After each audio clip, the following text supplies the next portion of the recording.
Ay, boynum quruyub axşam yatanda. Bir dənə qulaq tıxacı almalıyam. Yadımdan çıxır hər dəfə ki, axşam yatanda qulağımı bağlayım yatım. Çünki sağ olsun məhəllədəki uşaqların səsindən gecə saat 2-yə kimi yatmaq olmur.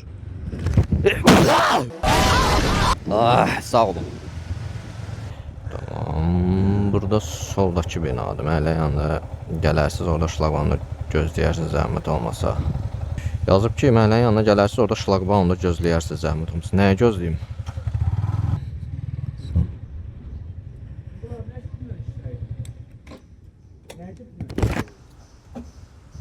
Ölmüş olsun. Belə tutarsınız.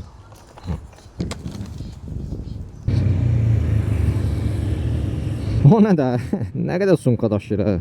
Yango, volt. Onun gün çıxdı ki, bayaqdan bulutluydu hava. Yazıb bir bloklu bina. Baxaq görək həqiqətən bir bloklu mu? Cımı? Aha, o çox getdi. Neyse, gedək bir doktor getmişik. Gedək burada saxlayaq. İki tərəfdən onsuz da giriş var. 2 dənə sifarişimiz var. Ziya Bünyadov prospekti və Heydər Əliyev prospektinə. Elə ikisini də bu başdan verib gedəcəm. Buradan döndük. Saat 10-dan sonra avtobus yolu işlədiyinə görə buradan düz gedə bilərəm. Qabağımı kəsən belə böyük maşın olanda əsəbləşirəm də. Mesela Sprinter qabağımı elə kəsib ki, heç nə görmürəm bu dəqiqə.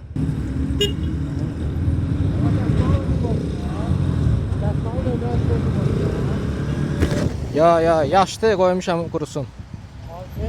Onsuz da bağlamır ki nömrə. Bağlamır. Deyir, dəsmal qoymuşam arxaya. Biraz yaşlıdır dəsmal. Atdım arxaya ki, qurusun da, küləyə vursun, qurusun. Yaş dəsmal sumkanın içinə qoymayın. Qardaş da soruşur ki, bəs nömrə üstün bağlasın deyə qoymuşsan, deyirəm, yox da. Amma nömrəmi üstünü örtmür. Bayaq yemək aparmışdım. O yeməyin suyu axmışdı sumkama. Onda yaxşı stressləməmişdilər. Nə idisə, yeməyin suyu axmışdı. Mən də məcbur dəsmalla suyunu çəkib atdım ki, qurusun küləkdə. Bəli, Orxan. Buyurun, olsun. Sağ ol. Bəli, hamısı orada. Sağ ol.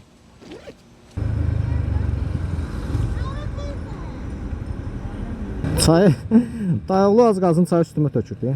Düz mənim elə pəncərəmin qabağı stadion, təzə stadion tikdilər. Təbii ki, yaxşı bir şeydir stadion olmağı. Mən əleyhinə deyiləm, amma onun bir vaxtı var, vədəsi var. Səhər işə gedirsən, nə bilim, səhər mən məsələn idmana getməliyəm, səhər durmalıyam 5-də. Uşaqlar da gecə saat 2-yə qədər, 1-ə qədər oynayırlar. 11 oldu, 12 oldu, çıxın gedin evə də bala. Bu imkan verin biz də yataq. Öz o setkiyə vururlar da, o ətrafı setkadır da stadionun. Setkiyə dəyir, adam birbaşa oyadır da yuxudan. Çarəni ancaq qulaq tıxacında görürəm. Qulaq tıxacımdakı çirklənir də, o elə bir şeydir ki, yəni qulağa taxılan bir şeydir deyə. Yəni o bir müddət taxırsan, sonra təzəsini almalısan. Mən o vaxt ucuz almışdım, yadımda deyil, açığı neçə aldım. 4 manat mı, 5 manat mı, amma 12 manat yəni bahadır da. Heç özləri, yəni satıcı özü belə dedi ki, buradan alma get, ucuz taparsan da yəni. İndi gərək apteklərin də dayanmağa da vaxt şeyim yoxdur, sifarişim var üstümdə. Amma gərək soruşum apteklərdən ki, bəs qulaq tıxacı. Keçən il yayda Belqrad şəhərində idim. Mən normalda Bakıda tək qalıram.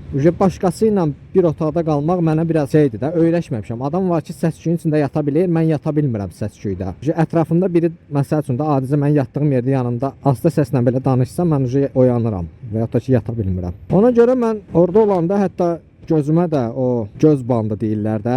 Normalda məsələn də ya günəş işığına, ya işığa qarşı taxırsan. Mən onu taxırdım ki, gəlib o bir otaqdan işığı yandıranda mən oyanmayım işığa. Təsəvvür eləyin ki, qulaqlarımı şeylədim, tıxacla bağladım. Gözlərimi bandla bağladım. Əməlli də, yəni belə yatırdım. Başqa adamla bir otaqda qalanda istər-istəməz elədir də. Mən məsələn normalda orada 12-də yatırdım.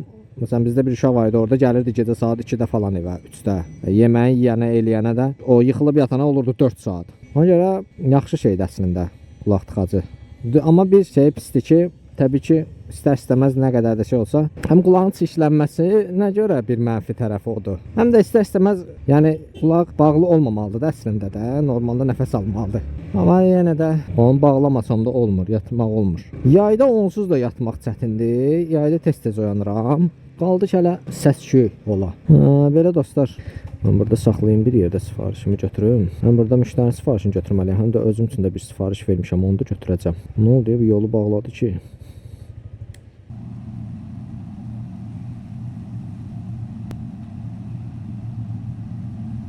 Mənim də nəfəsim kəsildi. Kələyimi kəsdi. Evet. İnsanda da yolda qalıb. Kömək eləmək lazımdır. Sağ olsun bu motosiklet mənə heç vaxt yolda qoymayıb. Yəni artıq 3 ildən çoxdur ki məndədir. Heç vaxt yəni şükür Allaha ki problem yaratmayıb, əlimdən tutmamışam.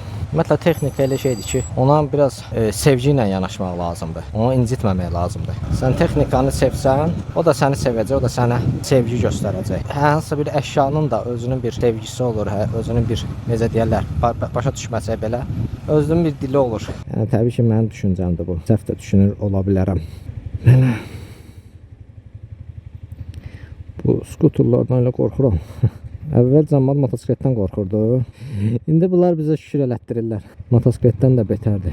Motosikletin yəni şəhər içində mən açığı motosiklet sürənlərin 70%-in, 80%-i normal sürürlər. Mən bilmirəm şahid çoxdurmu, azdırmı, amma həqiqətən ətrafında motosiklet sürənlərin deyərdim artıq 10%, 20% bəlkə çox qayda qanun pozurlar. Ümumilikdə götürəndə motosiklet sürənlər də əslində qayda qanuna riayət edirlər. Onsuz çoxunun böyük əksəriyyətinin nömrəsi var, istəsə də qayda qanunu poza bilmir. Axırda qaydalar necə? Yəni çox ciddi qayda pozuntuları mən görmürəm heç şəhərdə. Amma bu skuterlar çox qayda pozurlar. Yəni demək olar ki, qayda qanunla ümumiyyətlə sürmürlər yəni. Yəni qayda pozmaq üçün gərək birinci qayda qanununa riayət edilsin, sonra onu pozulsun. Bunlar ümumiyyətlə qayda qanununa xəbərləri yoxdur. Qabartı balacadır deyə, rahatdır deyə.